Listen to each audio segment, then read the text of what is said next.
Everyone, कैसे हैं आप सब। उम्मीद करती हूँ बिल्कुल ठीक ठाक और खैरियत से होंगे। अच्छा भाई, हमने जो है वो अपना सर्च दिया वाली जो रैपो थी उसके ऊपर हमने वीडियोस बनाना स्टार्ट की थी। कल हमने जो वीडियो बनाई थी वो हमने स्टेप 00 गूगल क्लैप को कवर किया था और आज हम उससे आगे के स्टेप को जो है वो कवर करने वाले हैं। तो विदाउट देर किए वीडियो को स्टार्ट करते हैं और चलते हैं अपनी रैपो के ऊपर। ठीक है, तो हमारे पास यहाँ पे पैनावर्सिटी जो है गिटहब पाइथन था, इसके अंदर हम गए थे लर्न मॉडर्न एआई और यहाँ पे जाने के बाद हमारे पास सबसे पहला स्टेप था 00 पाइथन कोलैब, जिसके अंदर सबसे फर्स्ट था गूगल कोलैब और ये हमने कल इसके ऊपर डिटेल में वीडियो जो है बना ली थी। आज हमारा जो है वो आज का टॉपिक है हमारा स्टेप 01 इंट्रोडक्शन टू पाइथन। तो आ जाते हैं भाई इसके ऊपर और देखते हैं कि ये हमसे क्या कह रहा है। अच्छा, ये जो हमें ब्लू कलर का दिया हुआ ना, ये हमारे पास एक बुक का जो हमारे पास कोलैब की बुक है ना, उसका रेफरेंस दिया हुआ है या उसका लिंक दिया हुआ है। हम इसके ऊपर क्लिक करेंगे तो हमारे पास जो है गूगल कोलैब के ऊपर एक बुक जो है वो खुल जाएगी। ठीक है, और ये बुक्स जो है वो सर आरिफ ने बनाए हैं, ये डॉक्यूमेंट्स आप लोगों को पता ही होगा। अच्छा, यहाँ पे हमारे पास क्या है भाई, सबसे पहले तो यहाँ पे हमें लिंक्स वगैरह दिए हुए हैं जिनसे हमें अपनी इंस्टॉलेशंस वगैरह करनी है, अपना सेटअप जो है अपना एनवायरनमेंट सेटअप करना है। ठीक है, पाइथन की इंस्टॉलेशन वगैरह दी हुई है। फिर उसके बाद यहाँ पे हमें जो है इसका इंट्रोडक्शन बताया हुआ है। तो पाइथन के इंट्रोडक्शन के अंदर इन्होंने हमें बताया हुआ है कि भाई Python the versatile and powerful programming language, कि पाइथन जो है वो एक बहुत ही ज़्यादा वर्सेटाइल और पावरफुल प्रोग्रामिंग लैंग्वेज है। अच्छा, इसके अंदर हमारे पास जो चीज़ें हाईलाइटेड हुई हैं उनको देख लेते हैं। यहाँ पे कहा जा रहा है Python is a high level interpreted and versatile programming language known for its simplicity and readability. यहाँ पे ये कह रहे हैं कि पाइथन जो है वो एक हाई लेवल लैंग्वेज है। अब हाई लेवल लैंग्वेज कौन सी होती है? हाई लेवल लैंग्वेज वो होती है जो इंसान को आसानी से समझ में आ सकती है या इंसान आसानी से उसे लिख और पढ़ सकता है। अच्छा, हमारी मशीन को जो समझ में आती है वो कौन सी लैंग्वेज होती है? वो होती है लो लेवल लैंग्वेज या जिसको हम बाइनरी लैंग्वेज भी कहते हैं, क्योंकि मशीन को जो है वो हमारी जो प्रोग्रामिंग लैंग्वेज है वो समझ में नहीं आती। वो बाइनरी लैंग्वेज समझता है, 101010 की लैंग्वेज को समझता है और 10 लैंग्वेज इंसान को समझ में नहीं आती। तो जितनी भी प्रोग्रामिंग लैंग्वेजेस हैं वो किसके अंदर होती हैं? वो हाई लेवल प्रोग्रामिंग लैंग्वेज होती है जो इंसान को आसानी से समझ में आती है लेकिन मशीन को आसानी से समझ में नहीं आती। इसीलिए इन दोनों के मशीन और प्रोग्रामिंग लैंग्वेज के बीच में क्या होता है भाई, एक अदद जो है वो कंपाइलर होता है जो हमारी हाई लेवल लैंग्वेज को कंपाइल करता है लो लेवल लैंग्वेज में, और फिर वो लो लेवल लैंग्वेज जो है वो हमारी मशीन उसे समझती है और टास्क परफॉर्म करती है। अच्छा, उसके बाद लिखा हुआ है इंटरप्रेटेड। इंटरप्रेटेड किसे कहते हैं? जैसे हमने टाइप स्क्रिप्ट के अंदर देखा था कि लाइन बाय लाइन जो है वो कोड एग्जीक्यूट होता है, इसी तरह पाइथन के अंदर भी लाइन बाय लाइन जो है वो कोड एग्जीक्यूट हो रहा होता है। उसके बाद ये पहचानी जाती है अपनी सिंप्लिसिटी और रीडेबिलिटी की तरह। ठीक है, हमने टाइप स्क्रिप्ट के अंदर देखा था कि भाई टाइप स्क्रिप्ट के अंदर टाइप्स वगैरह के बहुत ज़्यादा रूल्स एंड रेगुलेशंस थे। पाइथन में जो है ना वो इतने ज़्यादा रूल्स एंड रेगुलेशंस नहीं है। अच्छा, उसके बाद ये मल्टीपल जो है उनको सपोर्ट करता है, जिसके अंदर हमारे पास प्रोग्रामिंग पैराडिमिक हो गए, उसके बाद प्रोसीजरल हो गया, ऑब्जेक्ट ओरिएंटेड प्रोग्रामिंग हो गई या फंक्शनल प्रोग्रामिंग हो गई, इन सब को जो है ये सपोर्ट करता है। उसके बाद क्या है, एक Python extensive standard library and community support make it ideal for web development, data analysis, AI automation and more. अच्छा, ये किसके लिए सबसे ज़्यादा जो है वो सुइटेबल है या सपोर्टेबल है? तो यहाँ पे वेब डेवलपमेंट का बताया जा रहा है, डेटा एनालिसिस का बताया हुआ है, एआई का बताया हुआ है और ऑटोमेशन वगैरह का बताया हुआ है। उसके अलावा ये कह रहे हैं कि भाई it cross platform compatibility and beginner friendly syntax have made it one of the most popular language world wide. यानी कि इसके लिखने का तरीका इतना आसान है और इसको मतलब लिखना इतना आसान है कि ये जो है वो पूरी दुनिया के अंदर बहुत ही ज़्यादा मशहूर लैंग्वेज, अपने आसान फ्रेंडली, मतलब जो बिल्कुल शुरू में आते हैं ना प्रोग्रामिंग लैंग्वेज के अंदर, तो इसका लिखने का तरीका इतना आसान है कि वो आसानी से इसको लिखना सीख जाते हैं, इसीलिए ये पूरी दुनिया के अंदर बहुत ज़्यादा पॉपुलर है। उसके बाद Python agentic AI programming autonomous intelligence. Autonomous intelligence कौन से होते हैं? ऑटोनोमस इंटेलिजेंस वो होते हैं जिनके अंदर सोचने समझने काम करने की सलाहियत जो है वो मौजूद होती है। अच्छा, Python play a crucial role in agentic AI. Agentic AI हम जानते हैं कि एजेंटिक एआई क्या है, enable autonomous agent. Autonomous agents यानी कि एक ऐसे एजेंट्स जिनके अंदर सोचने समझने और खुद फैसला लेने की सलाहियत जो है वो मौजूद होती है। आगे इन्होंने बताया हुआ भी है to perceive reason and act. ठीक है, यानी सोचने की, समझने की और उसके ऊपर अमल करने की, यानी कि उनके अंदर जो सलाहियत होती है वो मौजूद होती है। With work framework like LangChain. इसके अंदर देखिए इन्होंने सारे फ्रेमवर्क्स बताए हुए, लॉन्गचेन है, क्रू AI है, माइक्रोसॉफ्ट है, ऑटोजन है, ऑटो GPT है, auto and open AI APIs वगैरह है, ठीक है। अच्छा, यहाँ पे ये सारी चीज़ें बताई हुई हैं। फिर उसके बाद ये सारा आप आराम से पढ़ लीजिएगा कि भाई ये किस चीज़ को जो है वो किस चीज़ के लिए सबसे ज़्यादा। Python has numerous practical application across various industries. Some of the top application include कौन कौन सी इंडस्ट्रीज के अंदर पाइथन का सबसे ज़्यादा इस्तेमाल होता है। तो यहाँ पे बताया भाई डेटा साइंस एनालिटिक्स के अंदर होता है, एजेंटिक AI में होता है, मशीन लर्निंग में, नेचुरल लैंग्वेज प्रोसेसिंग NLP, ठीक है, कंप्यूटर विजन हो गया, रोबोटिक हो गया, वेब डेवलपमेंट हो गया, artificial intelligence and machine learning हो गया, ऑटोमेशन एंड स्क्रिप्टिंग हो गया, साइंटिफिक कंप्यूटिंग हो गया, साइबर सिक्योरिटी हो गया और इंटरनेट ऑफ थिंग। इन सब के अंदर भाई ये बहुत ही ज़्यादा यूज़ होने वाली लैंग्वेज है। अच्छा, अब देखते हैं the code execution continuum a comparative exploration of computer language from code writing to run time and output. अब इस डायग्राम को थोड़ा सा समझने की कोशिश करते हैं कि भाई यहाँ पे जो है वो क्या कहा जा रहा है। अच्छा, यहाँ पे ये कहा जा रहा है कि यहाँ पे इन्होंने 3 लैंग्वेजेस को जो है वो डिफाइन किया हुआ है। पहले इन्होंने C++ को किया हुआ है, फिर जावा को किया हुआ है और फिर उसके बाद इन्होंने पाइथन को किया हुआ है। अच्छा, यहाँ पे देखें यहाँ पे क्या हो रहा है। यहाँ पे हमें नजर आ रहा है कि भाई एक सोर्स कोड है यानी कि कोड एडिटर है हमारा, उसके बाद एक हमारे पास कंपाइलर है, कंपाइलर होने के बाद ये बाइनरी लैंग्वेज में चेंज कर रहा है हमारी हाई लेवल को, क्योंकि C++ भी हमारे पास हाई लेवल लैंग्वेज है, इसी तरह जावा भी हमारे पास हाई लेवल लैंग्वेज है और पाइथन भी हमारे पास हाई लेवल लैंग्वेज है। तो C++ के अंदर क्या हो रहा है कि भाई सोर्स कोड से जो है वो हमारा कोड आ रहा है, वो फिर बाइनरी में चेंज हो रहा है कंपाइलर के थ्रू और फिर वो कहाँ जा रहा है, मशीन कोड में जा रहा है। यहाँ पे क्या हो रहा है जावा के अंदर भी यही हो रहा है कि भाई आ रहा है कंपाइलर में जा रहा है और फिर बाइट कोड बन रहा है। यहाँ पे ये डायरेक्ट जो है ये कह रहे हैं भाई रेडी टू यूज़, यानी कि डायरेक्ट कोड एडिटर से कहाँ जा रहा है, रेडी टू यूज़। अब इस डायग्राम को समझने के लिए ना हमें पहले इस डायग्राम को समझना पड़ेगा जो हमारे पास नीचे दी गई है, ठीक है, पाइथन की, क्योंकि हमें पाइथन का वर्क फ्लो समझना है कि पाइथन का वर्क फ्लो एक्चुअली काम किस तरह से करता है। हमारे पास जो C++ या जो हमारे पास टाइप स्क्रिप्ट थी उसके अंदर हमें पता था कि भाई हम कोड लिखते थे, फिर उसके बाद हम अपनी फाइल को कंपाइल किया करते थे। तो वो क्या होती थी, कंपाइल होने के बाद हमारी जो हाई लेवल लैंग्वेज थी वो लो लेवल लैंग्वेज में कन्वर्ट होती थी और फिर उसके बाद हमारे पास मशीन के पास जाती थी और मशीन हमें उसका आउटपुट देता था। पाइथन में बिहाइंड द सीन किस तरह से काम हो रहा होता है, पाइथन में बिहाइंड द सीन इस तरह से काम हो रहा होता है कि हम अपने कोड एडिटर के अंदर अपनी सोर्स फाइल बनाते हैं। पाइथन की फाइल हमने बनाई, पाइथन की फाइल बनाने के बाद ये हमारे पास जाती है इंटरप्रेटर के अंदर, ठीक है, पाइथन इंटरप्रेटर के अंदर जाते हैं। यहाँ पे ना हमारे पास 2 स्टेप एक्स्ट्रा होते हैं। 2 स्टेप कौन से एक्स्ट्रा होते हैं, वहाँ पे टाइप स्क्रिप्ट में और C++ के अंदर क्या हो रहा था कि डायरेक्ट हमारा कोड जा रहा था कंपाइलर के पास और कंपाइलर से वो जा रहा था मशीन के पास। यहाँ पे हमारे पास जो हमारे फाइल का कोड होता है ना, सोर्स फाइल होती है, वो जाती है सबसे पहले इंटरप्रेटर कंपाइलर में, फिर उसके बाद वहां से हमारे पास बनती है एक बाइट कोड बनता है। अब बाइट कोड क्या है, हमारे पास एक और फाइल बन रही होती है जो .py के नाम से हमारे पास एक फाइल बनती है, ठीक है।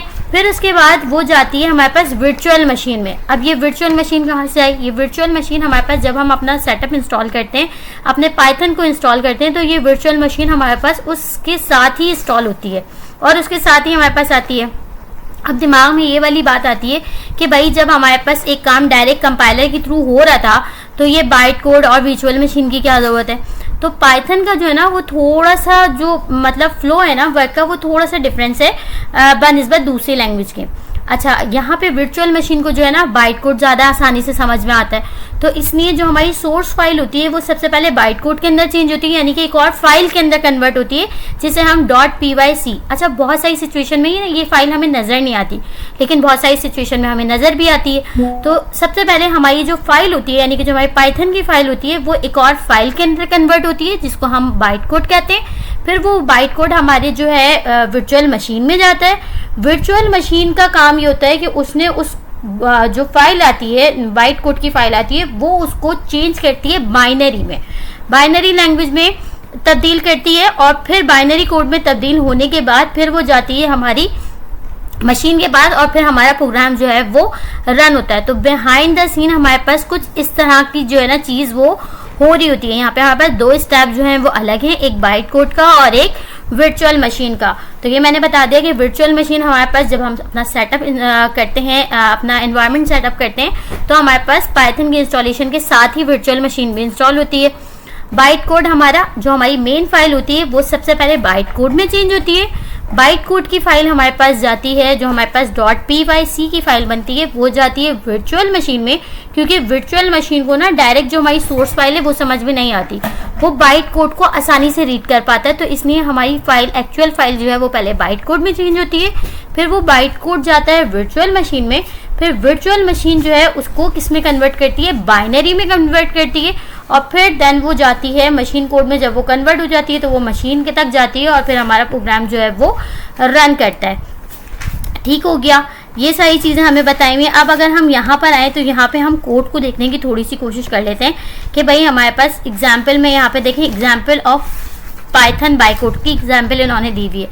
अब अगर हम यहाँ पर देखें तो यहाँ पे इन्होंने क्या किया हुआ है, यहाँ पे इन्होंने किया हुआ है भाई क्लास, हमने क्लासेस अपने उसके अंदर भी पढ़ी थी, जब हमने टाइपस्क्रिप्ट पढ़ा था तो वहाँ पे भी हमने ऊप्स का एक कॉन्सेप्ट पढ़ा था, जिसके अंदर हमने देखा था कि भाई हम ऑब्जेक्ट्स को बनाने के लिए जो है वो क्लास बनाते हैं, और क्लास के अंदर हम कंस्ट्रक्टर का एक मेथड पास किया करते थे जो क्या कर रहा होता था, हमारे ऑब्जेक्ट को हमारे ब्लूप्रिंट से हमारा एक ऑब्जेक्ट बन रहा होता था।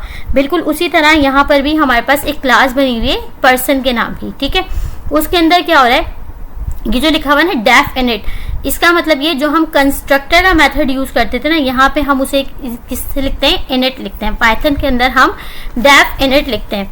अब यहाँ पे हमने पैरामीटर पास किए हैं। ठीक है, डेफ हम फंक्शन के लिए यूज करते हैं और इनिट जो है वो हम कंस्ट्रक्टर के लिए यूज कर रहे हैं। अब यहाँ पे हमारे पास ये पैरामीटर है, इन्होंने कहा भाई सेल्फ नेम, जिसका जो है क्या कहते हैं स्ट्रिंग होने वाली है, जिसकी डेटा टाइप स्ट्रिंग को हम यहाँ पे str लिखते हैं, और एज हमने कह दिया कि भाई इंटीजर जो है वो हमारी एज होगी, यानी एज की जो डेटा टाइप होगी वो इंटीजर होगी। अब इंटीजर क्या, नंबर को हम यहाँ पर इंटीजर कह रहे होते हैं। अच्छा, उसके बाद हमने कहा सेल्फ डॉट नेम इक्वल होगा नेम के, और सेल्फ डॉट एज जो है वो इक्वल होगा एज के। उसके बाद हमने नीचे जो है यहाँ पे एक और फंक्शन बनाया हुआ है ग्रीट का। ठीक है, हमने यहाँ पे डेफ के नाम से डेफ ग्रीट के नाम से हमने एक और फंक्शन बनाया हुआ है, जिसके अंदर हम पैरामीटर पास कर रहे हैं सेल्फ। ठीक है, उसके बाद हम फंक्शन जब पास करते हैं तो हमारे पास यहाँ पे पैरेंथेसिस के बाद कर्ली ब्रेसेस आती थी, लेकिन मैंने आपको पहले भी बताया था कि हमारे पास जब हम पाइथन में लिख रहे होते हैं तो पाइथन में हमारे पास जो कर्ली ब्रैकेट यानी जो हमारे पास बॉडी का कोड होता है ना, वो किस तरह से आता है, यहाँ पे वो इस तरह से आता है कि हम कॉलन लगाते हैं, कॉलन लगाते के साथ ही हमारी बॉडी स्टार्ट होती है, फिर हम इंटर करके जब नीचे आते हैं तो हमें एक टैब का गैप देना होता है। एक टैब का गैप देने के बाद ही हम अपना क्या लिख रहे होते हैं, बॉडी का कोड लिख रहे होते हैं। तो यहाँ पे सिंपल मैं बॉडी में क्या लिख रही हूँ, मैं यहाँ पे प्रिंट के अंदर एफ स्ट्रिंग लिख रही हूँ। अब एफ स्ट्रिंग क्या है, ये बिल्कुल उसी तरह से जैसे हमने टाइप लिटरल्स पढ़ा था टाइप स्क्रिप्ट के अंदर, तो हम बैकटिक्स के अंदर क्या यूज किया करते थे, बैकटिक्स के अंदर हम टाइप स्क्रिप्ट के अंदर लिखा करते थे। बैकटिक्स के अंदर हम जो है वो अपने वेरिएबल्स को कर्ली ब्रेसेस के अंदर लिखते थे और बाकी स्ट्रिंग को हम नॉर्मल लिखते थे। तो यहाँ पे बैकटिक्स या टाइप लिटरल्स की जगह यहाँ पे क्या होता है, एफ स्ट्रिंग होता है। हम एफ लिखते हैं और एफ लिखने के बाद हम स्ट्रिंग के अंदर जो है वो अपना काम करना शुरू करते हैं, और जो भी हमें वेरिएबल्स देने होते हैं वो बिल्कुल उसी तरह हम कर्ली ब्रेसेस में दे रहे होते हैं। तो यहाँ पे मैंने मैसेज दिया भाई हेलो माय नेम इज, उसके बाद नाम कहाँ से आने वाला है, नाम यहाँ से आने वाला है, सेल्फ डॉट नेम से जो है वो नाम आने वाला है, तो मैंने यहाँ पे सेल्फ डॉट नेम दे दिया। एंड आई एम, एज बतानी है, तो यहाँ पे एज कहाँ से आ रही है, सेल्फ डॉट एज से जो है वो एज आ रही है, और आगे मैंने लिख दिया ईयर्स ओल्ड। ठीक है, उसके बाद आगे क्या काम हो रहा है, यहाँ पे मैंने कहा पर्सन, पर्सन को मैंने टाइप कौन सी दी, पर्सन की कौन सी टाइप है ये, जो मैंने ऊपर क्लास बनाई है। ठीक है, मैंने इसको वो टाइप दी, और फिर उसके बाद मैंने यहाँ पे कॉल किया। वहाँ पे हम न्यू के कीवर्ड से यूज किया करते थे, न्यू करके फिर आगे हम अपनी क्लास का नाम देते थे, और फिर राउंड ब्रैकेट के अंदर हम उनकी वैल्यूज दिया करते थे जो जो हमने पास किए होते थे। यहाँ पे न्यू का कीवर्ड हम यूज नहीं करते, हम डायरेक्ट जो हमने क्लास बनाई होती है हम उसका कीवर्ड देते हैं। हमने लिखा पर्सन, उसके बाद आगे सर ने अपना नाम लिखा हुआ है आरिफ रोजानी, और आगे उन्होंने एज दी हुई है। ये दोनों चीजें क्या हैं, ये दोनों चीजें ऊपर जो हमने नेम दिया था वो, और एज जो दी थी वो, नेम और एज आ गया। सेल्फ कहाँ से आ रहा है, इस ग्रीट के फंक्शन से आ रहा है। अब ये ग्रीट का फंक्शन जब कॉल होगा, यहाँ पे देखें पर्सन डॉट ग्रीट, और ग्रीट को क्या कर दिया इन्होंने, कॉल कर दिया, तो इसका आउटपुट कुछ इस तरह से आएगा, hello my name is Arif Rozani and I am 20 years old. ठीक है, ग्रीट का फंक्शन किसको हेलो कर रहा है, ग्रीट का फंक्शन हेलो कर रहा है जो नाम दिया गया है उसको, और जो एज बताई गई है उसकी वो एज बता रहा है। तो ये हमारे पास हो गया, ये हमारे पास हो गया एक क्लास का मैंने आपको कॉन्सेप्ट समझा दिया, ठीक है।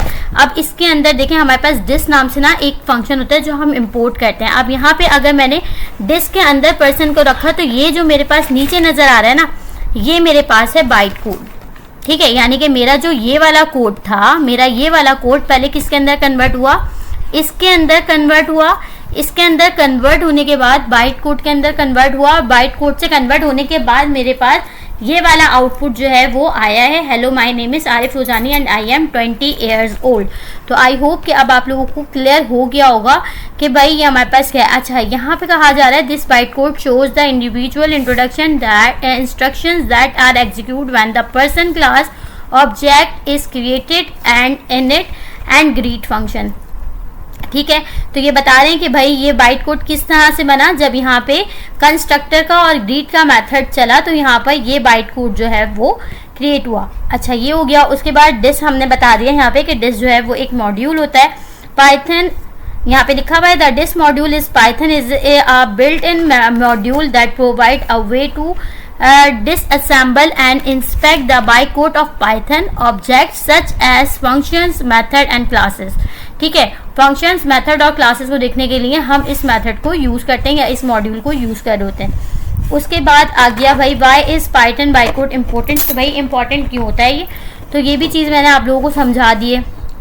अच्छा, उसके बाद आ जाते हैं, ये सारी चीज़ें इसकी ही दी हुई हैं। उसके बाद पाइथन ये पूरी की पूरी आप डॉक्यूमेंट्री को कंप्लीट पढ़ सकते हैं तो आपको जो है वो समझ में आ जाएगा। अगर आपको बाइट कोड देखना हो तो आप कैसे देख सकते हैं, यहाँ पे आएगा run command Python dot and compile all test p.py और ये सांस से करके इन्होंने जो है वो देखा हुआ है कि लिखा हुआ है कि भाई मैनुअली अगर आपको बाइट कोड देखना हो तो आप किस तरह से देख सकते हैं। ये सारा यहाँ पे दिया हुआ है और यहाँ पे इन्होंने जो है वो इफ एल्स की कंडीशंस लगाई हुई हैं, ठीक है। यहाँ पे इन्होंने इफ एल्स की सिंपली कंडीशन लगाई हुई है। इफ ट्रू, अगर सही हो तो हमें पता है कि अगर सही होती है तो हमारी जो कंडीशन होती है वो रन हो जाती है। तो अगर करेक्ट होगा तो ये हमारे पास हेलो वर्ल्ड और this is a block of code चलेगा। फिर उसके बाद हमारे पास इनकरेक्ट इंडेंटेशन, यहाँ पे हमें जो है वो उसका बताया गया है, जैसे मैं आप लोगों को बता रही हूँ अभी कि जब भी हम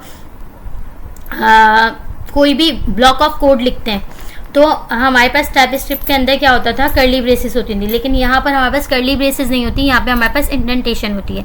अब इंडेंटेशन का मतलब क्या है कि हमें अपना जो हमारी कंडीशन है ना उसको देने के बाद कॉलन लगा के हमें नीचे जब हम इंटर करके आते हैं तो हमें एक टैब का डिफरेंस देना होता है, एक टैब का स्पेस देना होता है, यानी कि 4 स्पेसेस का हमें हमें गैप देना होता है। और उसकी बेहतरीन और अच्छी प्रैक्टिस ये है कि हम 4 स्पेसेस यानी कि बैक स्पेस दबाएं, इससे बेहतर होता है कि हम एक मरतबा टैब प्रेस कर दें। यहाँ पे देखें ये जो लिखने का सही तरीका जो है वो ये है,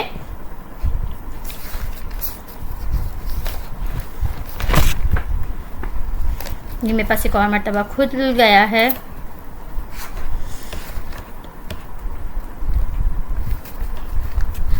अच्छा, ये कहाँ चला गया भाई,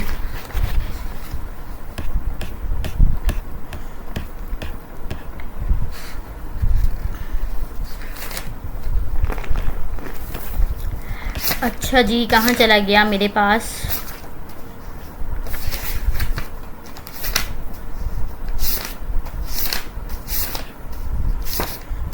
ओ भाई वो सेल कहाँ चला गया,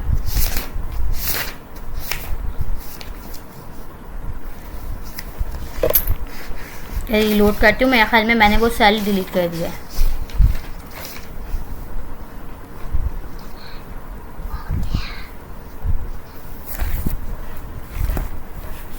यहाँ पे डेमो चल गया है और अगर मैं वापस आऊँ, कहाँ चला गया मेरे पास,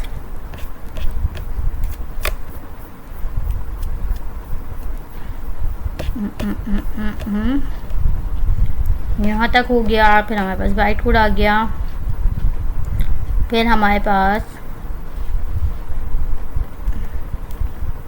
एक मतलब एक काम करते हैं, हम अगेन आते हैं इस पे और हम अगेन खोल के देख लेते हैं बुक को। यार थोड़ी सी गलती हो गई है शायद हमसे,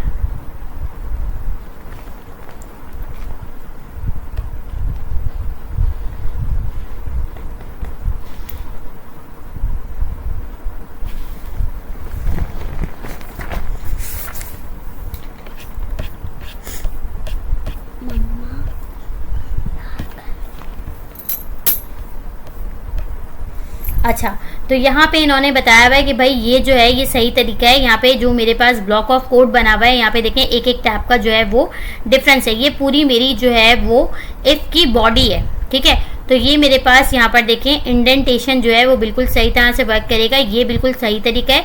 यहाँ पे देखें यहाँ पे इंडेंटेशन नहीं है, तो ये क्या है, गलत तरीका है।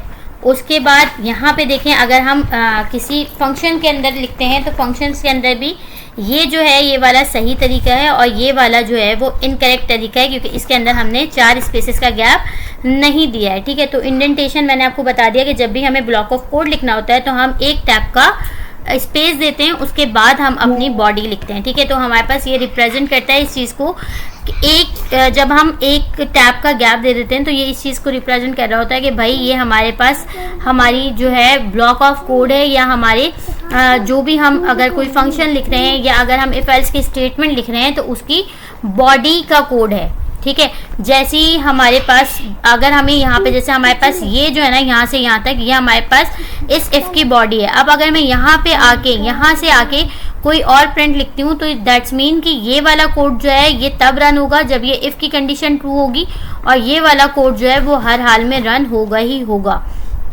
ठीक हो गया। उसके बाद यहाँ पे इन्होंने बताया हुआ है डेटा इक्वल है ए। अब यहाँ पे ये क्या बना रहे हैं भाई, यहाँ पे ये जो है डेमो दे रहे हैं, demo dot P Y use a constant number of spaces for indentation through your code. अब यहाँ पे ये स्पेसेस देके जो है वो इंडेंटेशन कर रहे हैं, तो ये यहाँ पे बता रहे हैं कि सही तरीका क्या होगा, ठीक है। ये डेमो दे रहे हैं इसका, इसलिए अभी हम थोड़ी सी प्रैक्टिस लिख कर भी कर लेंगे। अच्छा, उसके बाद क्या है, click on plus code, a code cell will appear in the code cell, it's return start coding of generate with AI. अच्छा, यहाँ पे ना मैंने आप लोगों को पहले ही बताया था कि कोलैब जो है ना वो जेमिनी को सपोर्ट करता है, तो यहाँ पे आपके पास खुद से जो है ना आप एआई से भी जनरेट करवा सकते हैं अपना कोड, लेकिन ज़्यादा अच्छी प्रैक्टिस ये है कि आप अपना कोड जो है वो खुद लिखें। उसके बाद यहाँ पे आगे Python is a dynamically type language with optional type hinting.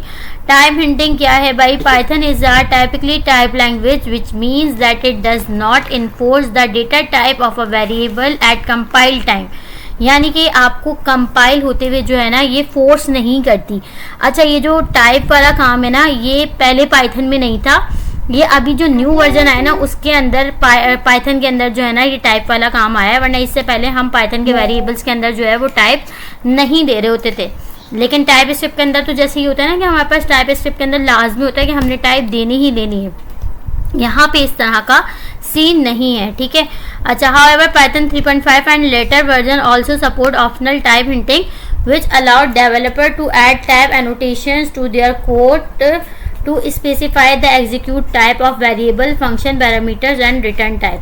अच्छा, अब आप लोगों को ना इसकी एक चीज़ दिखाती हूँ मैं आपको। मैं यहाँ पे काम करती हूँ, कोलैब के अंदर आते हैं और कोलैब के अंदर आके ना थोड़ी सी इसकी हम प्रैक्टिस करते हैं। गूगल कोलैब के अंदर आते हैं, यहाँ जाते हैं और यहाँ पे जाने के बाद हम इसको खोलते हैं एक न्यू नोटबुक को, ठीक है। न्यू नोटबुक को खोल लेते हैं और यहाँ पे ना हम एक इंडेंटेशन की थोड़ी सी प्रैक्टिस करते हैं और उसके बाद हम टाइप हिंटिंग देखते हैं कि टाइप हिंटिंग हमारे पास किस तरह से काम करती है, ठीक है। तो सबसे पहले तो हमारे पास ये आ गया कोड, ठीक है।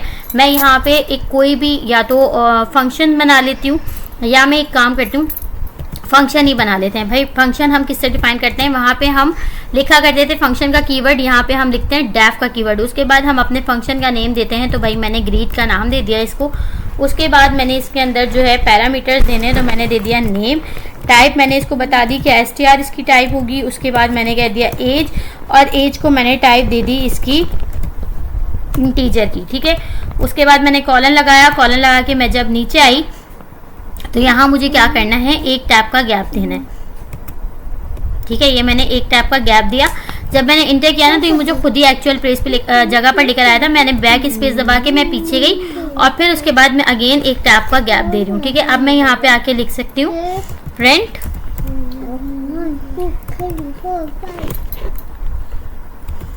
प्रिंट, और प्रिंट के अंदर बिल्कुल जैसे मैंने आपको बताया था एफ स्ट्रिंग का, तो मैं यहाँ पे एफ स्ट्रिंग का ही यूज़ कर रही हूँ। एफ स्ट्रिंग का यूज़ करके मैं यहाँ पे लिखूंगी हेलो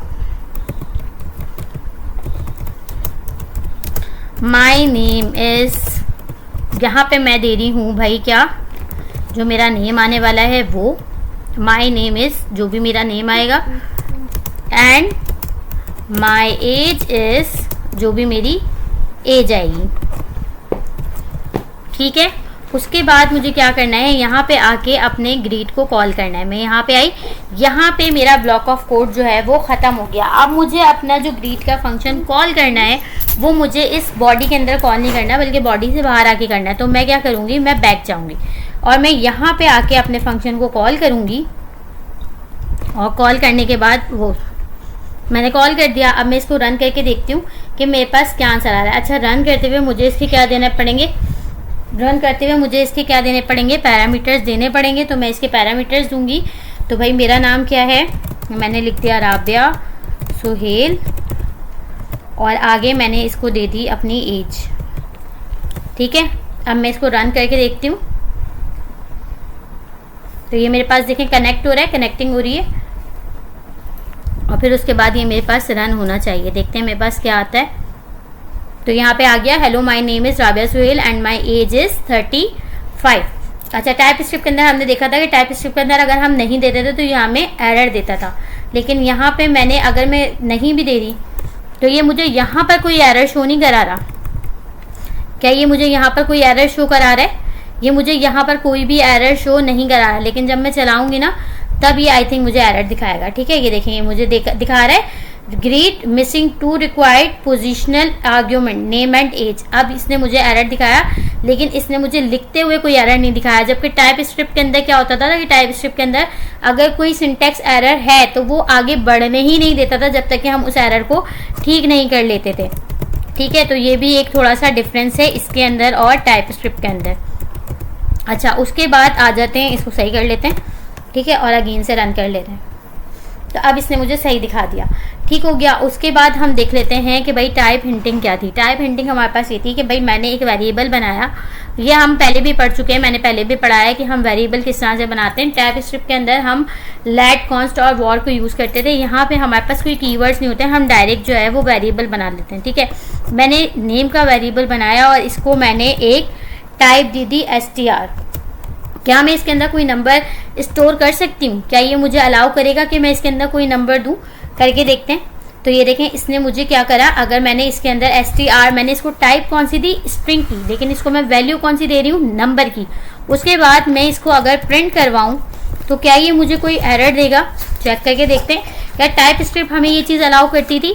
टाइप स्क्रिप्ट हमें ये चीज़ अलाउ नहीं करती थी। टाइप स्क्रिप्ट के अंदर अगर हम कोई टाइप देते थे तो वो कहती थी कि भाई वैल्यू सिर्फ यही वाली आएगी, इसके अलावा और कोई वैल्यू आ ही नहीं सकती इस वेरिएबल के अंदर। लेकिन पाइथन में इस तरह का नहीं है।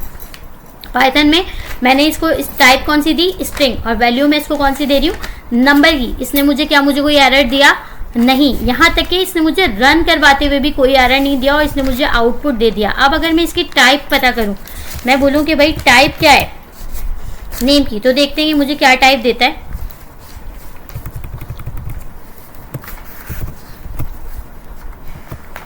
वापस आती हूँ और टाइप पता करते हैं हम नेम की कि भाई हमारे पास टाइप क्या है नेम की। तो इसने मुझे टाइप क्या दी, इसने मुझे टाइप दी इंटीजर, जबकि मैंने यहाँ पे इसको कौन सी टाइप दी हुई है, स्ट्रिंग की टाइप दी हुई है। अच्छा, मैं इसको थोड़ा सा जूम अगर करने की कोशिश करूँ,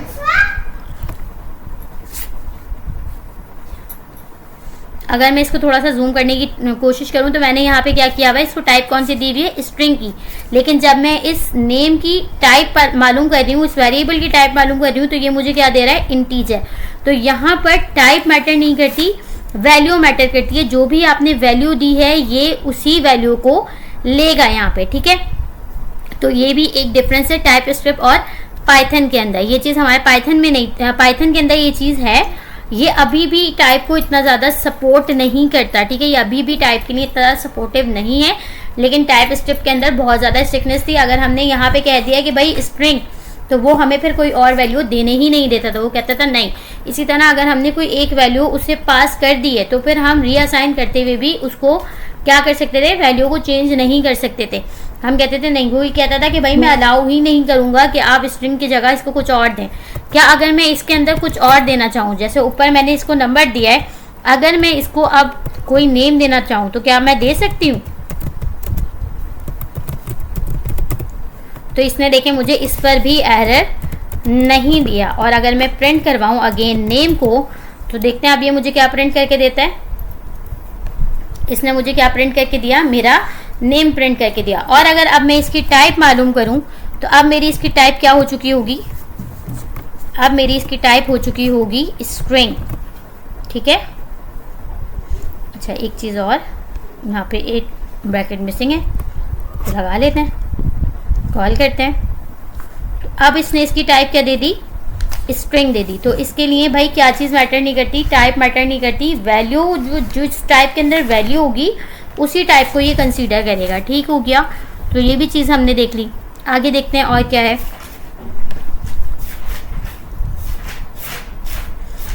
थोड़ा सा जूम आउट करती हूँ अब मैं इसको।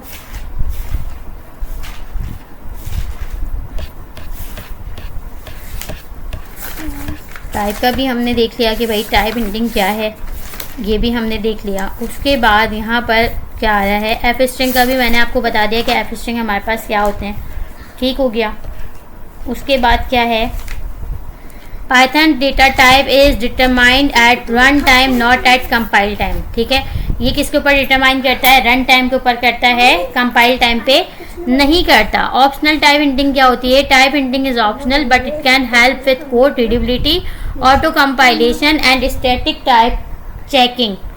ठीक है, उसके बाद no compile time type checking. Python does not perform type checking at compile time but it can be done using third party tools और आईडीज। अगर आपको इसके ऊपर वो करना है, यहाँ पर तो ये कोई हमें एरर नहीं दे रहा, लेकिन अगर आपको स्ट्रिक्टली टाइप चेकिंग करवानी है तो आप किसके थ्रू करवा सकते हैं, थर्ड पार्टी टूल्स के जरिए आप ये काम करवा सकते हैं। Why use type hints? हम टाइप हिंट्स को यूज क्यों करते हैं? Type hints are useful for several reasons. ठीक है, किस वजह से भाई, इम्प्रूव कोड रीडेबिलिटी, कोड को पढ़ने में आसानी हो जाती है, बेटर कोड कंप्लीशन, कोड को लिखने में आसानी हो जाती है, स्टैटिक टाइप चेकिंग, जब भी स्टैटिकली हमारी टाइप चेकिंग हो रही होती है तो उसके अंदर आसानी हो जाती है, इम्प्रूव डॉक्यूमेंटेशन, जब हम डॉक्यूमेंटेशन बना रहे होते हैं तो उसके लिए भी हमारे लिए आसानी होती है। अच्छा, यहाँ पे हमारे पास बेसिक सिंटैक्स इन्होंने दिया हुआ है। इन्होंने कहा हुआ है भाई एक्स जो है वो इंटीजर है और वाई जो है वो स्ट्रिंग है। स्ट्रिंग हमें पता है कौन सी होती है, इंटीजर हमें पता है, नंबर को हम इंटीजर कहते हैं। अच्छा, इसके अंदर ना एक और डेटा टाइप होती है फ्लॉट, ये मैंने पहले भी पढ़ाया था लेकिन मैं आपको दोबारा बता रही हूँ कि इसके अंदर जो हमारे पास डेसिमल में आ रहे होते हैं, टाइप स्ट्रिंग में क्या था कि चाहे हमारे डेसिमल नंबर हो या हमारे इंटीजर नंबर हो, उसको उसकी वो टाइप क्या लेता था, नंबर ही कंसीडर करता था। यहाँ पे हमारे पास डेसिमल के लिए फ्लॉट की टाइप जो है वो कंसीडर होती है और जो हमारे नंबर होते हैं नॉर्मल, उसके लिए इंटीजर की टाइप जो है वो कंसीडर होती है। स्ट्रिंग को हम str लिखते हैं और जो हमारे पास बूलियन होता है उसको हम बूल लिखते हैं। ठीक है, फिर यहाँ पे इन्होंने क्या बताया हुआ है, यहाँ पे इन्होंने वही ग्रीट का फंक्शन बताया हुआ है, नेम इसके अंदर बताया हुआ है इन्होंने स्ट्रिंग, और ये क्या बता रहा है, ये फंक्शन की टाइप बता रहा है कि फंक्शन रिटर्न क्या करने वाला है, स्ट्रिंग ही रिटर्न करने वाला है। उसके बाद रिटर्न हेलो प्लस नेम। अब यहाँ पे ये क्या हुआ है, ये हमारे पास जो है अगर हमने देखा हो, हम स्पेसेस कॉन्कैटिनेशन हमने देखी थी टाइप स्क्रिप्ट के अंदर कि अगर हमें दो स्ट्रिंग को कॉन्केट करवाना होता है तो हम किस तरह से करवाया करते थे। तो उसके हमारे पास दो तरीके होते थे, मैंने यहाँ पे लिखा फर्स्ट नेम। अच्छा, इसी तरह से हमारे पास वेरिएबल बनाने में भी एक हुआ है। हम अपनी टाइप स्क्रिप्ट के अंदर कौन से वेरिएबल्स बनाया करते थे, टाइप स्क्रिप्ट के अंदर हम वेरिएबल्स बनाया करते थे अपने कैमल केस के अंदर। यहाँ पे जो हम केस यूज़ कर रहे हैं वो हम कौन सा यूज़ करते हैं, यहाँ पे हम यूज़ करते हैं स्नैक केस। ये हमारे पास स्नैक केस कहलाता है जिसके अंदर हम अंडरस्कोर लगा रहे होते हैं। ठीक है, मैंने कहा फर्स्ट नेम, उसके बाद मैंने एक और वेरिएबल बनाया लास्ट नेम का, और इसके अंदर मैंने अपना लास्ट नेम स्टोर करवा दिया। ठीक है, अब मुझे इन दोनों वेरिएबल्स को कॉन्केट करवाना है, तो मैं इसको किस तरह से कॉन्केट करवा सकती हूँ, मैं यहाँ पे लिखूंगी फुल नेम इक्वल है। अब मेरे पास दो तरीके हैं, या तो मैं लिखूं first name plus second last name, ये भी सही तरीका है, और उसके बाद मैं प्रिंट करवा दूं किसको, फुल नेम को, क्योंकि मैंने फुल नेम के अंदर ही तो फर्स्ट नेम और लास्ट नेम को रखा है। उसके बाद मैं प्रिंट करवा दूं फुल नेम को। जब मैं फुल नेम को प्रिंट करवाऊंगी तो मेरे पास क्या आएगा, राबिया सुहेल। लेकिन ये आया किस तरह से, ये मेरे पास बिल्कुल मिल के आया है, मुझे तो इस तरह से नहीं चाहिए, मुझे तो इनके बीच में गैप चाहिए। तो एक तरीका और देखा था हमने कि गैप देने के लिए हम क्या कर सकते हैं, हम यहाँ पे एक एम्प्टी स्ट्रिंग लगा के उसके अंदर जो है स्पेस दे सकते हैं और अगेन इसको प्लस के साइन से कॉन्केट करवा सकते हैं। तो ये हमारे पास एक तरीका ये भी था। अब अगर मैं इसको रन करूं तो अब मेरे पास ये स्पेस इन दोनों के बीच में आ जाएगा। तो ये क्या थी, हमारी कॉन्कैटिनेशन थी, जब हम दो स्ट्रिंग्स को कॉन्केट करवाते थे। अब इस सिचुएशन में अगर मैं इस तरह से लिखूं तो इससे बेहतर तरीका मेरे पास क्या है, इससे बेहतर तरीका मेरे पास वही एफ स्ट्रिंग वाला है कि मैं इसको एफ स्ट्रिंग में लिख सकती हूँ। एफ स्ट्रिंग में मैं इसको किस तरह से लिखूंगी, सिंपल, मैं यहाँ पे इसको पूरे को रन करती हूँ। उससे पहले एफ स्ट्रिंग को लिखने से पहले एफ लिखना जरूरी है, आपने एफ लिख के डबल कोट्स लगाने होते हैं, दैट्स मीन एफ स्ट्रिंग, ठीक है। उसके बाद मुझे क्या लिखना होता है, हेलो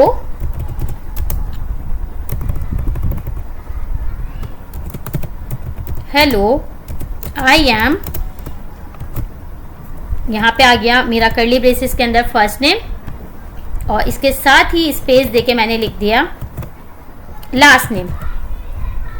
तो यहाँ पे मेरे पास आएगा किस तरह से, आउटपुट किस तरह से आएगा, इसका आउटपुट आएगा hello I am Rabia Suhail, ठीक है, ये आ गया मेरे पास। तो ये मेरे पास क्या है, मैंने किस में लिखा है, इसको एफ स्ट्रिंग के अंदर लिखा है। तो ये होता है हमारे पास, बिल्कुल ये वैसी ही है, सेम बिल्कुल है, बस हम बैकटिक की जगह क्या लगा रहे हैं, एफ लगा रहे हैं और डबल कोट्स के अंदर हम ये काम कर रहे हैं। जैसे उसके अंदर हम वेरिएबल, अगर मैं इसको एफ ना लगाऊं तो ये इसको क्या कंसीडर करेगा, ये इसको सिंपल स्ट्रिंग कंसीडर करेगा और जैसा मैंने लिखा है ये मुझे वैसे ही रिटर्न कर देगा। ये यहाँ पे इसको वेरिएबल कंसीडर नहीं करेगा। अगर मैं चाह रही हूँ कि इसको ये वेरिएबल कंसीडर करे तो उसके लिए मुझे यहाँ पे एफ लगाना जरूरी है। जब मैं एफ लगाऊंगी तो ही ये इसको एफ स्ट्रिंग कंसीडर करेगा और इनको ये एज अ वेरिएबल कंसीडर करेगा स्ट्रिंग के बजाय, ठीक है। तो ये थोड़ा सा डिफरेंस होता है किस चीज़ का। और देखते हैं भाई और क्या बताया गया है हमें इसके अंदर। अब यहाँ पे इन्होंने हमें बताया हुआ है, in the example the greet function takes a name parameter of type string and return a value of type string. यहाँ पे इन्होंने वही हमें रिटर्न टाइप बताई हुई है कि भाई एक फंक्शन है ग्रीट का जो क्या ले रहा है, एक पैरामीटर ले रहा है स्ट्रिंग का, ठीक है, स्ट्रिंग डेटा टाइप का एक पैरामीटर ले रहा है और वो रिटर्न भी हमें क्या कर रहा है, स्ट्रिंग ही रिटर्न कर रहा है। सिंपली हमने पढ़ा हुआ है। अच्छा जी, उसके बाद ये क्या है हमारे पास, my list, my dict, my tuple, ये क्या चीज़ें। तो ये हमारे पास है लिस्ट, हम कहते हैं अपने एरे को, टाइप स्ट्रिप के अंदर हम कहते थे एरे, इसके अंदर हम कहते हैं लिस्ट, ठीक है। टाइप स्ट्रिप के अंदर हम कहते थे ऑब्जेक्ट, इसके अंदर हम कहते हैं डिक्शनरी। क्या कहते हैं इसके अंदर, इसके अंदर हम कहते हैं डिक्शनरी। उसके बाद टाइप स्ट्रिप के अंदर हम टपल्स को टपल्स ही कहते थे, टपल्स को हम टपल्स ही कहते थे। और टपल्स के अंदर हम क्या डिसाइड कर रहे होते थे, अपने एरे की लेंथ डिसाइड कर रहे होते थे कि हमारे एरे के अंदर कितनी चीज़ें आने वाली हैं, कौन सी टाइप की आने वाली हैं, कितनी वैल्यूज आने वाली हैं। तो यहाँ पे टपल को हम टपल ही कहते हैं, सिंपल। यहाँ पे देखें, यहाँ पे एक लिस्ट बनाई गई है माई लिस्ट, उसके अंदर बताया गया है कि भाई यहाँ पे इन्होंने क्या दी हुई है, एरे की टाइप दी हुई है। हम इसको इसी तरह से दिया करते थे, हम लिखते थे स्ट्रिंग और उसके आगे हम लगा दिया करते थे एम्प्टी एरे। तो हमें पता चल जाता था कि भाई एक एरे आने वाला है जिसके अंदर वैल्यूज सारी स्ट्रिंग आने वाली हैं और जितनी चाहते थे हम उतनी वैल्यूज दे दिया करते थे। यहाँ पे इन्होंने क्या किया है, यहाँ पे लिखने का थोड़ा सा तरीकेकार डिफरेंट है। एरे को लिखने का तरीकेकार यहाँ पे क्या है, यहाँ पे भाई हम इस तरह से लिखते हैं। टाइप स्ट्रिप का सिंटेक्स हमारे पास किस तरह से होता था, हम लिखते थे लेस्ट, वो सॉरी लेट, उसके बाद सॉरी उसके बाद हम लिखते थे फ्रूट्स, उसको हम टाइप देते थे स्ट्रिंग, उसके बाद हम बताते थे कि भाई स्ट्रिंग का एरे होगा, उसके बाद हम उसको इक्वल करते थे और फिर हम एरे के अंदर अपने नाम दिया करते थे। भाई एप्पल हो गया हमारे पास और हमारे पास ग्रैप्स हो गया, उसके बाद हमारे पास यहाँ पे बनाना हो गया, ठीक है। इसी तरह से था हमारे पास टाइप स्ट्रिप का सिंटेक्स हमारे पास कुछ इस तरह का होता था। यहाँ पे हमारे पास क्या होता है, यहाँ पे हमारे पास सबसे पहली बात लेट नहीं होता, ठीक है। उसके बाद हमारे पास यहाँ पे हम स्ट्रिंग लिखने के बजाय क्या लिखते हैं, यहाँ पे हम लिखते हैं लिस्ट और इसके अंदर हम बताते हैं कि कौन सी टाइप की है, ठीक है। सॉरी,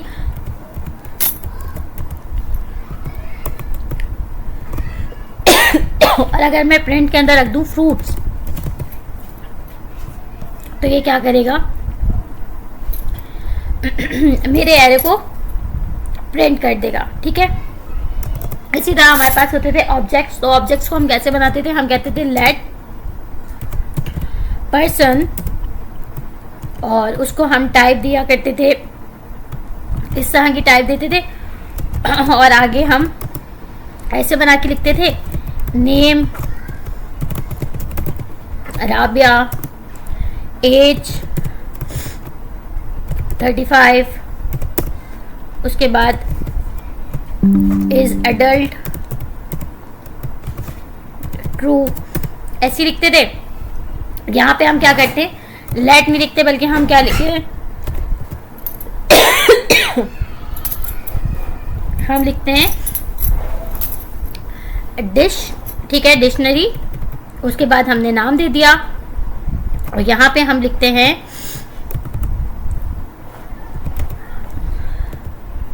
और इसको बताते हैं कि भाई इसके अंदर str आएगा, इसके अंदर एज आएगी, और इसके str आएगा, इंटीजर आएगा, और इसके अंदर बूल आएगा।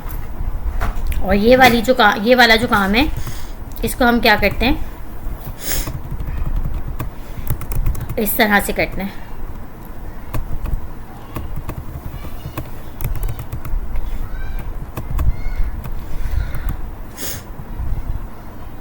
और यहाँ पे आई थिंक इक्वल का साइन नहीं आता,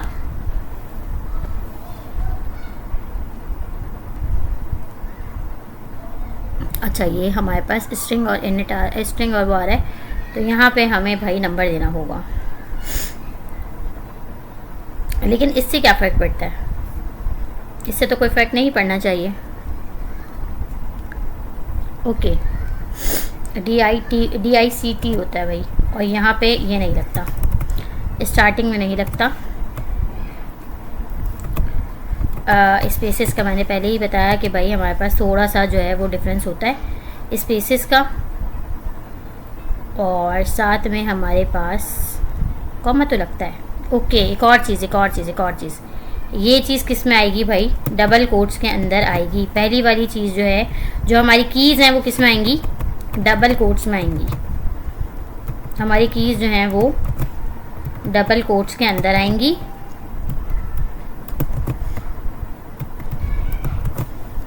और यहाँ पे ट्रू का टी जो है वो होगा कैपिटल। ठीक है, ये गलतियाँ थी थोड़ी सी, तो हमने इसको ठीक कर लिया। यहाँ पे हमने क्या कहा कि भाई स्ट्रिंग एंड और बूल वैल्यू आने वाली है हमारे पास। टाइप स्क्रिप्ट के अंदर क्या हम अपनी कीज़ को डबल कोट्स में लिखते थे, नहीं लिखते थे। यहाँ पे हम अपनी, ये हमारे पास क्या है, की वैल्यू पेयर है ना, ये हमारे पास की होती है, ये हमारी वैल्यू होती है, ये हमारी की है, ये हमारी वैल्यू है, ये हमारी की है, ये हमारी वैल्यू है। टाइप स्क्रिप्ट के अंदर हम टी को डबल कोट्स में नहीं लिखते थे, लेकिन इसको हम किस में लिख रहे हैं, डबल कोट्स के अंदर लिख रहे हैं। इससे पहले हम अपने ऑब्जेक्ट से पहले हम क्या लगाया करते थे, लेट या कॉन्स का यूज़ किया करते थे। यहाँ पे हमने पहले ही बता दिया कोई कीवर्ड यूज़ नहीं होता, तो डायरेक्ट हमने क्या लिखा, अपने ऑब्जेक्ट का नेम, अपने वेरिएबल का नेम लिखा। उसके बाद ये बता रहा है कि भाई ये एक ऑब्जेक्ट है जिसके अंदर ये टाइप्स आने वाली हैं। ये डिश जो है, ये डिक्शनरी, ये रिप्रेजेंट कर रहा है हमारे ऑब्जेक्ट को, और ऑब्जेक्ट को लिखने का तरीका सेम ही है। रन करते हैं, तो ये मेरे पास रन क्यों नहीं हुआ, एक मिनट, एक चीज़ देखते हैं, अब करके देखते हैं। ये रन, ओ सॉरी, ये मेरे पास रन क्यों होगा जब मैंने इसको उसके अंदर रखा ही नहीं है। तो प्रिंट तो करवाऊँ पहले मैं इसको, जब मैं प्रिंट करवाऊँगी तभी तो ये मेरे पास रन होगा। मैं तो इसको प्रिंट ही नहीं करवाया, तो ये मेरे पास रन कैसे होगा। अब करवा के देखते हैं इसको रन, तो ये देखें ये मेरे पास रन हो गया कि भाई नेम राबिया है, एज 35 है, और इज एडल्ट ट्रू है। तो ये बन गया हमारे पास एक ऑब्जेक्ट। अब इसी तरह हम टपल को भी देख लेते हैं भाई। टपल हम किस तरह से लिखते हैं, हम लिखते हैं माई टपल, डेटा टाइप इसको किस तरह से देते हैं, हम लिखते हैं टपल, और टपल के अंदर हम बताते हैं कि कौन से इंडेक्स के ऊपर कौन सी वैल्यू आने वाली है। जैसे मैंने लिखा str, उसके बाद मैंने लिखा int, उसके बाद मैंने लिखा str int, उसके बाद मैं फ्लॉट लिख देती हूँ, और उसके बाद मैंने लिख दिया बूल। ठीक है, उसके बाद जब मैंने इसे इक्वल करके एरे बनाया तो यहाँ पे मैं कोई नंबर देकर देख लेती हूँ, यहाँ पे मैं कोई स्ट्रिंग देकर देख लेती हूँ, ठीक है। यहाँ पे मैं कोई भी डेसिमल नंबर देकर देख लेती हूँ, ठीक है। और यहाँ पर मैं बूल देकर देख लेती हूँ और फिर उसके बाद मैं इसको प्रिंट करवा देती हूँ माई टपल को।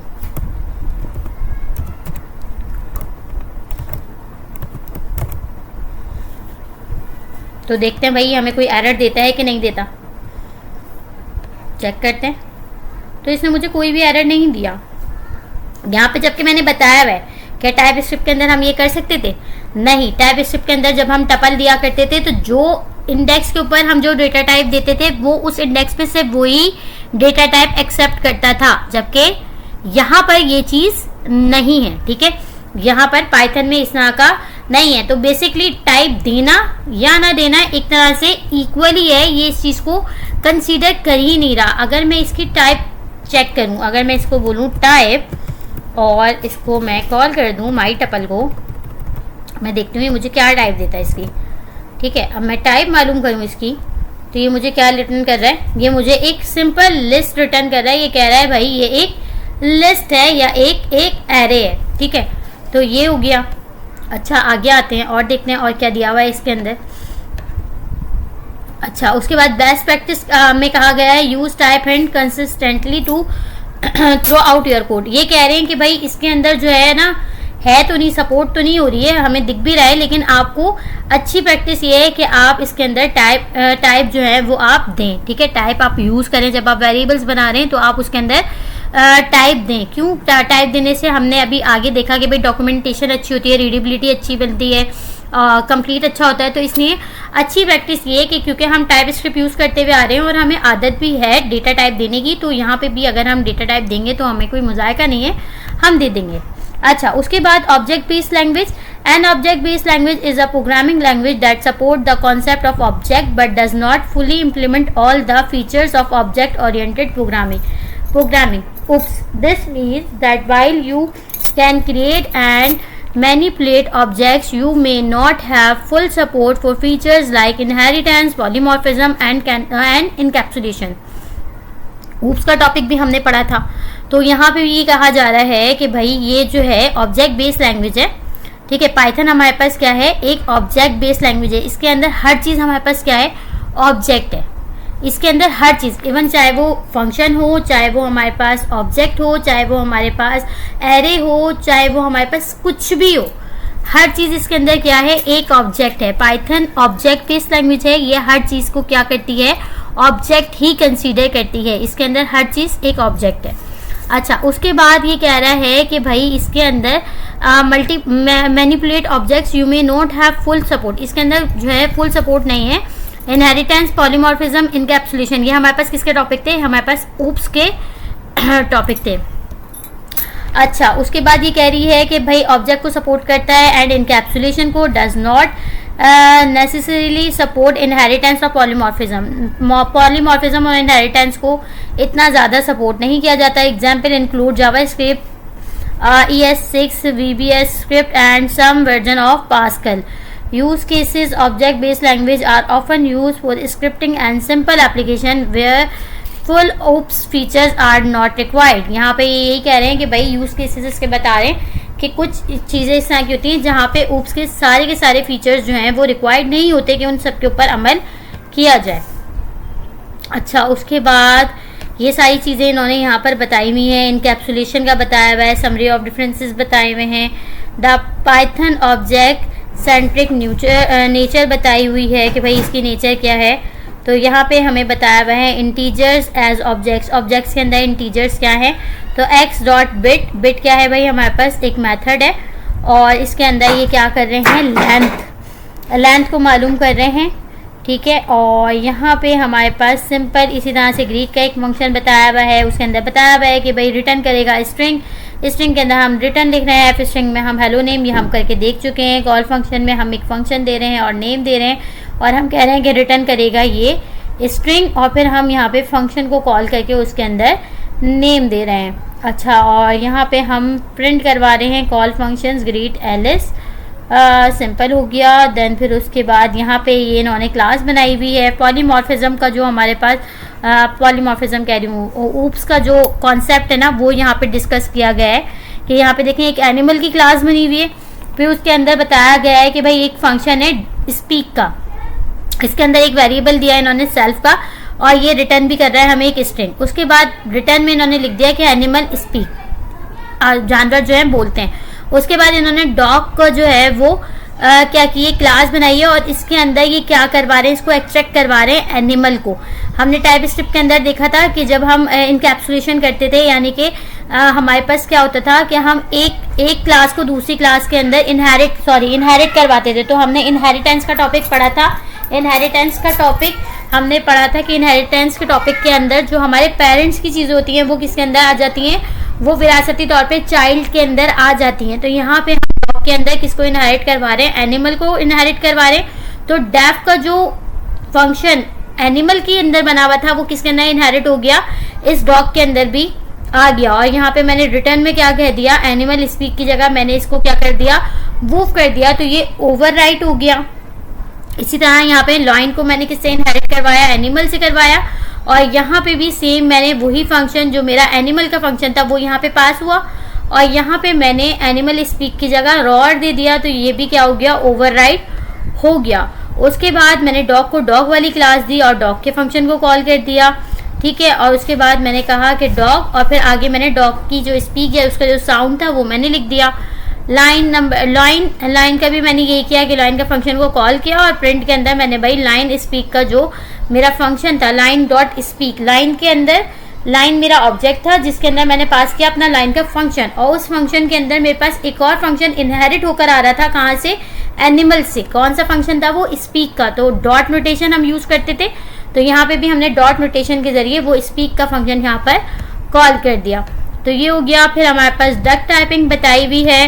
डक टाइपिंग क्या होती है वो बताया हुआ है। तो इस तकरीबन इस रेपोजिटरी में और कोई इतना खास है नहीं। ये रेपोजिटरी हमारी यहाँ पर ये वाला जो हमारा टॉपिक है वो यहाँ पे जो है वो कंप्लीट हो गया। आई होप कि काफ़ी सारे टॉपिक आप लोगों के क्लियर हो गए होंगे। मैंने ये सोचा है कि बहुत ज़्यादा लंबी वीडियोस नहीं बनानी, छोटी छोटी वीडियोस बनानी है, तो मैंने इसके अंदर भी कोशिश की है कि डिटेल में एक एक चीज़ आप लोगों को समझा दूँ। आई होप कि आप लोगों को समझ में आया होगा। इंशाल्लाह अगली वीडियो स्टेप 02 पर होगी। मिलते हैं नेक्स्ट वीडियो में, तब तक के लिए अपना बहुत ज़्यादा ख्याल रखिएगा, दुआओं में याद रखिएगा। वीडियो अच्छी लगे तो लाइक, शेयर और कमेंट करना मत भूलिएगा। अपना ख्याल रखिएगा बहुत ज़्यादा। अल्लाह हाफिज़।